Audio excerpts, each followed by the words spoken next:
Hello my friends and welcome back. Thank you very much for being with me again today. Remember, the United States of America and its hyena allies stated that they will not provide Ukraine with weapons that have a range, missile launchers that have a range something like more than 50 miles. That means, you shoot, but after 50 miles, supposedly, at the most, the missile falls down without, expanding. I have doubts that that is the case. I have no direct evidence to support my doubts. It's just, I would say, a skepticism coming from experience, and I do not think that that's true. I think Ukrainians hit targets further than 50 miles from the contact line, and they confirm here in this article, but they will use different weapons that have this longer range.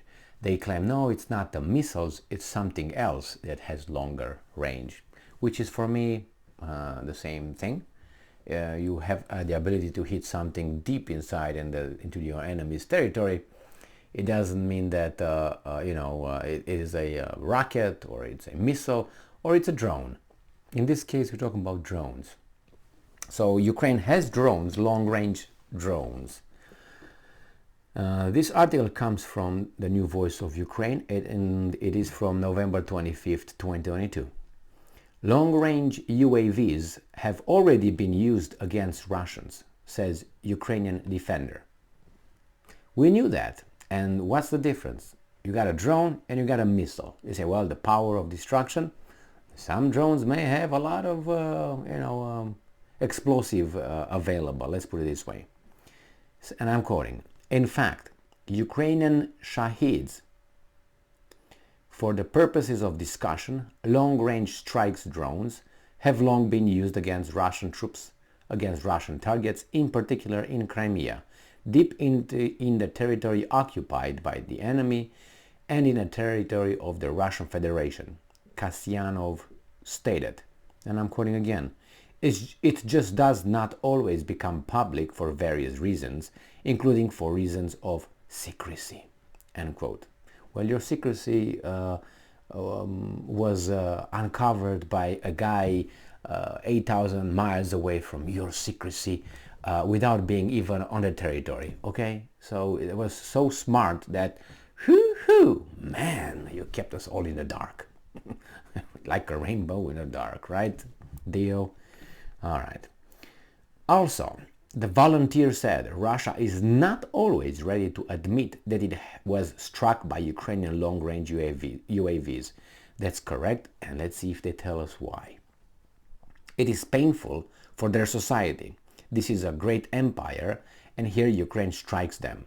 Soon our Shaheeds will fly to Moscow and organize the something for them as they organize for us in Kiev. Well, and I think that would be fair game, because if they attack your infrastructure and if they attack your capital, I think you have the same right to do the same thing. Now, of course, you will not hit civilians. That goes without saying.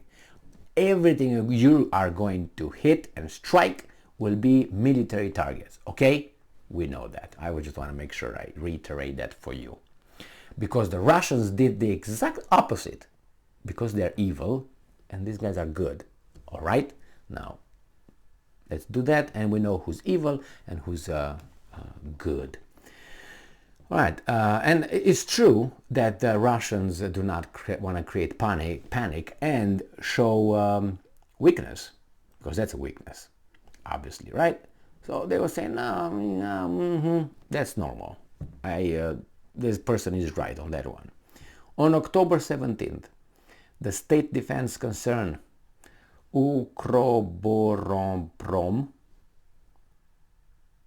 that's the concern, reported that it was completing the development of a Ukrainian strike drone. October 17th, that's a month and a little bit.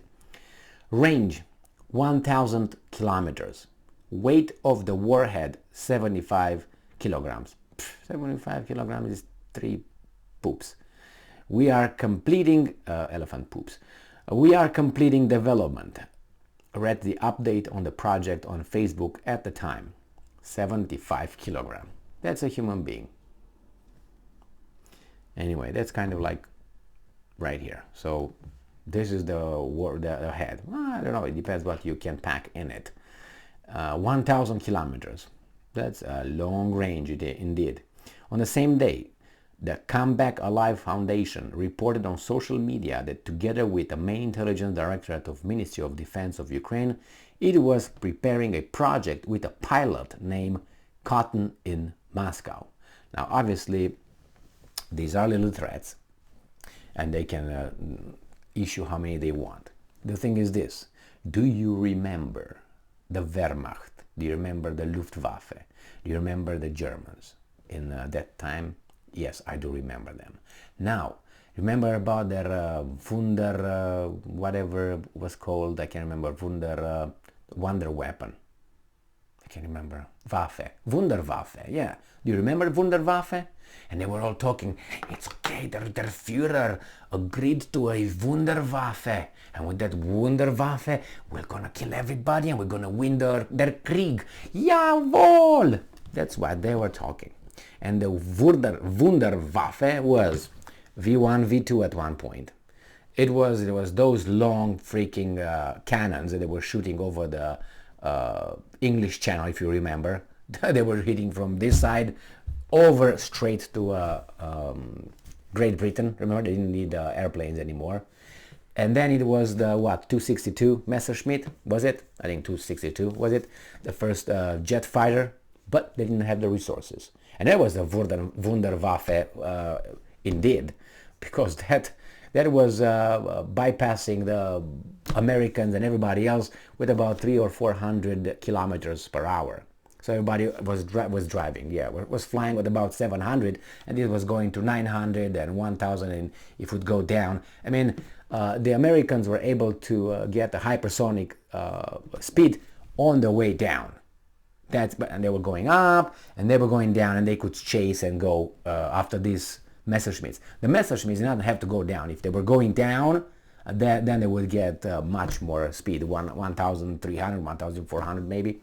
So, but they would get to 900 and some kilometer per hour, whereas say, I can remember the name of those airplanes, the Americans, not the Spitfires, the British ones, or, oh my God, it was not the Tigers, I can't remember the name. They were 700, 720, some 680, something like that. So they were like, blah, blah. Wunderwaffe, yes, Wunderwaffe.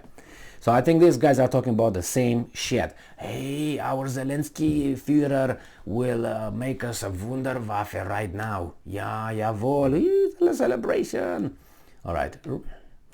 So later, what's this? Later, Ukroboronprom said that they would be able to present a Ukrainian attack drone to the military by the end of the year.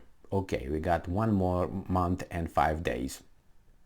Remember, cotton in Moscow. So that's the goal, to scare the Russians. I think if the Ukrainians, will be capable and they will conduct an attack on Moscow, and it's going to be by a drone or by anything that flies over there. And I see it happening. I don't know if you remember it was in 1988? I think it was, or 1989, and it was that glider, like kite, hang glider with an engine, propeller. This guy flew, I can't remember from a Nordic country or wherever he flew. He took off and he flew and he landed in the Red Square in Moscow. Do you remember that incident? But that was 88 or something like that, 1988. Well, let's say the radars do not go. They go to a certain extent. Now I don't know right now what kind of radar they got, but if you fly low and slow, they will not get you. So you can fly like this guy all that distance, go over there and go over and just drop something, and then I don't know if you're able to return, but anyway, you can do that. They did it then. I don't see why these guys can't do it now with a drone, which is maybe much easier. I don't know, the communications, use someone else's satellites, and you can acquire that. You could reach that goal. And I guarantee you, when that happens, then Russia will bring me that ball. Okay? Start playing some Fifth Symphony or something, and you'll see. All right, then, that's it. And good luck to all of them, because this is going to be a big escalation if Moscow is hit by the cotton in Moscow. Thank you very much for being with me again today. Stay strong, stay smart, look for the truth, and be just.